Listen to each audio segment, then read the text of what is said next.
Buenas tardes, mi nombre es Francisco González Soto, soy estudiante de la Universidad Autónoma de Baja California Sur y a continuación les presentaré ejercicios de biomateriales aplicados en casos específicos.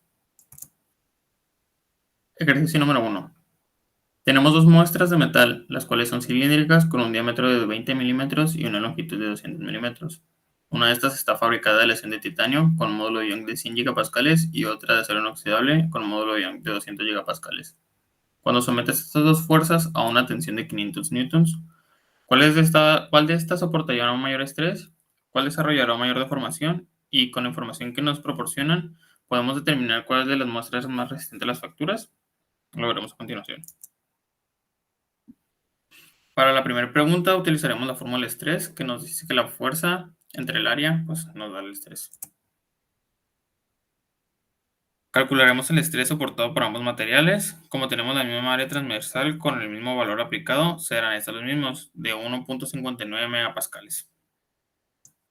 Una vez conocidos los valores del módulo de elasticidad y la tensión sometida a estos materiales, podremos encontrar la deformación que presenta. Calculando la tensión entre el módulo de Young, de esta manera podemos notar que la aleación de titanio presenta menor deformación con la misma fuerza. Ahora, con la información que se nos proporciona, podemos determinar cuál de las muestras es más resistente a las fracturas.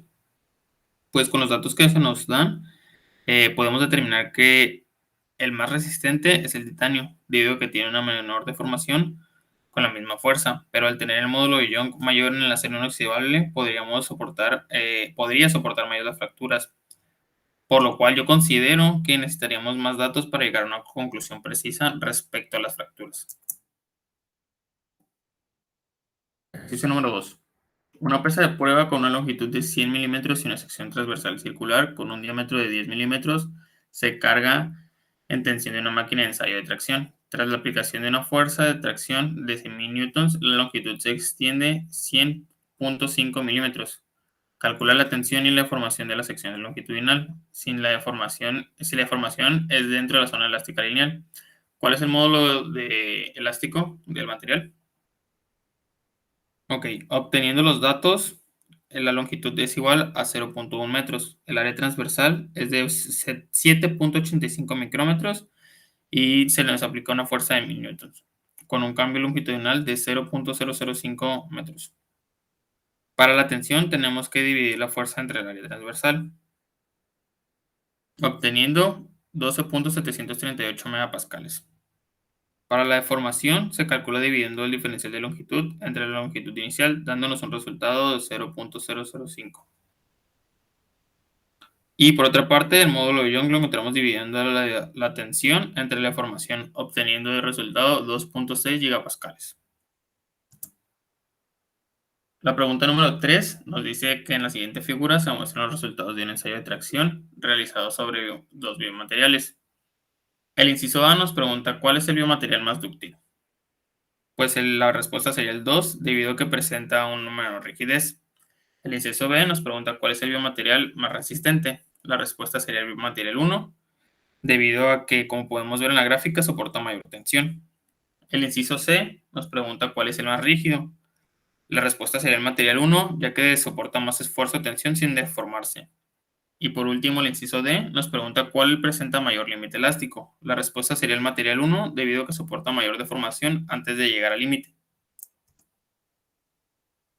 Para la pregunta número 4, nos dice que una probeta cilíndrica de un biomaterial recientemente descubierto, con dimensiones de 10 por 10 por 10 centímetros, con un comportamiento elástico lineal, se rompe cuando la carga alcanza un valor de 15 por 10 a la 3 kilogramos, registrándose en ese momento un acortamiento de 0.3 milímetros. El inciso A nos dice que calculemos el estrés en megapascales. Primero calculamos la tensión o estrés. El problema nos proporciona los datos del área transversal, que es igual a 0.00785 metros cuadrados, una longitud de 0.1 metros, una fuerza de 147.000 newtons, calculándola al multiplicar por la gravedad, los kilos descritos en el problema, y una diferencial de longitud de 0.003 metros. Para calcular el estrés, lo hacemos de la misma manera que en los problemas anteriores, arrojándonos un total de 18.738 megapascales. Inciso B. Calcula la deformación unitaria. Para la deformación unitaria utilizaríamos el delta L, que se dividirá entre la longitud inicial, obteniendo un resultado de 3 por 10 a la menos 3, o 0.003. Inciso C. Calcula el módulo de elasticidad del biomaterial. Para el inciso C necesitamos los valores de estrés que se dividirán entre deformación, resultando 6.25 gigapascales. Inciso D. Si el coeficiente de Poisson es 0.3, calcula la deformación transversal de la probeta. Se usará la siguiente fórmula que podemos apreciar en la pantalla y esta se despejará obteniendo la deformación transversal. Será la deformación longitudinal por el coeficiente de Poisson anteriormente proporcionado, obteniendo un resultado de 0.009 o 9 por 10 a la menos 4. Por último, inciso E, calcula el área que deberá tener la probeta para que con la misma carga el ensayo de la tensión se reduzca a la mitad. Pues para esto utilizaremos el valor de tensión obtenido anteriormente y lo dividimos entre 2, lo cual nos resultará en 9.36 megapascales. Y se sustituirá en la fórmula que anteriormente utilizamos. Y para darnos un resultado de la fuerza entre la tensión, obteniendo como resultado final 0.0157 metros cuadrados. Pregunta número 5. En un estudio de intensidad de la tensión para el hueso humano se calculó que este factor es de 4.05 meganewtons entre metro a la 3 medios. Si el valor de Y es 1.2 y hay una grieta de 2 milímetros presente en la muestra, ¿cuál será el máximo esfuerzo de tracción que se puede aplicar antes de que se fracture? Utilizaremos la siguiente fórmula que podemos ver en pantalla, donde K es la intensidad de tensión dada por el ejercicio, Y será 1.2 igualmente dado, y por último A serán los 2 milímetros de la grieta que pues también están dados en el ejercicio. Despejaremos sigma y nos dará el resultado de 75.55 megapascales. Es importante recalcar que K queda en la parte de arriba de la adición. Abajo se estará multiplicando Y por A. Y de esta forma pues obtendremos el resultado. Ejercicio número 6. Compara el comportamiento mecánico de un polímero de origen natural con el del metacrilato, que es un plástico.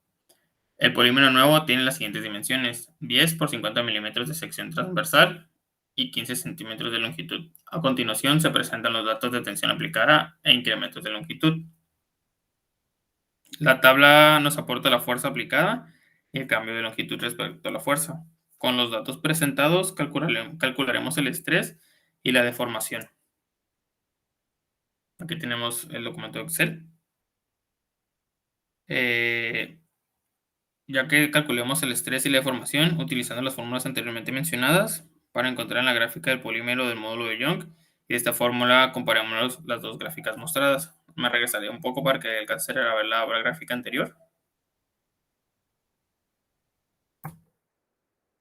La gráfica del nuevo polímero. Observando, que a diferencia del polímero, el metacrilato es un material más duro porque soporta una mayor tensión, como podemos observar, sin deformarse, pero no tiene una zona plástica, siendo el polímero una mejor opción a la hora de evaluar deformación, contando con una mayor zona plástica. De mi parte sería todo. Espero que les haya gustado. Gracias.